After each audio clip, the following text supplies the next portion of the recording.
Good morning, everybody. Wow, what a way to start a day by looking at just these cutie pies that we've got here. These are Gertrude's F1 Large Goldendoodles. These are Gertrude to Finnigan. Gertrude is our golden retriever who is just a big, blocky girl. And Finnigan is a red standard poodle. And so the results are huge, big, blocky, golden doodle babies.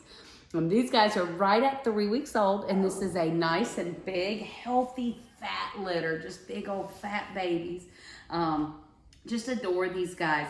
So F1s are just that first generation cross, and so this is going to be the generation that has the most hybrid vigor. So one of the things with golden doodles that we really love is when we tend to see, I'm going to put you back with your litter mates because you're shaking a little. So one of the things with golden doodles that we all really look for and that we just love is that hybrid vigor. And what that means is a lot of the genetic health issues that we see in dogs are as a result of recessive traits lining up within pure breeds.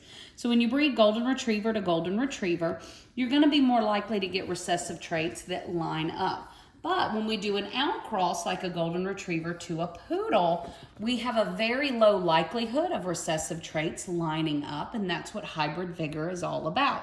That's why here at Smeraglia, we do not go beyond F3. F3 is as far as we will go because hybrid vigor is super important to us, and it's something that we want to make sure that we have and we maintain. And so F1 generation is the generation we're going to have the most of like this with. We're going to have the most hybrid vigor, F1B. We also, F2s, F2B, the BBs, we're going to get a lot of hybrid vigor with those generations. But once you go beyond and get into F4, F5, we're getting back into the pure breed problem. And so we want to be sure we really focus on that. Now with F1s, these are going to be low shedding. Now these guys are going to be big. These are going to probably be a good 65 pounds or so at maturity. Nice, big, and blocky. You can see these are going to be very square.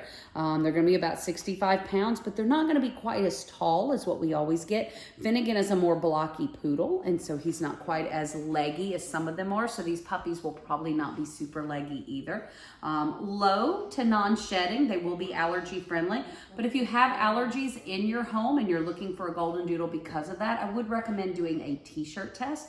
I also would recommend, if it's something that's just severe, maybe even look at an F1B litter. Now, another little note, these guys, again, are going to be big, blocky dogs. They're going to love to train, and they're going to have just great temperaments, but we always recommend on some of these bigger puppies considering doing a few weeks of prep school. In our prep school program, these guys can get going and get started and really get a good foundation laid to make sure with them being big, they're very aware of themselves and aware of the space that they are taking up and who they might be bumping into or not, particularly if you have smaller kids in the house. Great temperaments for them, but sometimes they are just big klutzes and have no idea of the concept of how big they are. And so a little time in prep school will help them to learn. So if you guys have questions about this litter or another litter like it, we do have other F1 litters available at different timing and different ages. Please feel free to reach out to our office and let them know.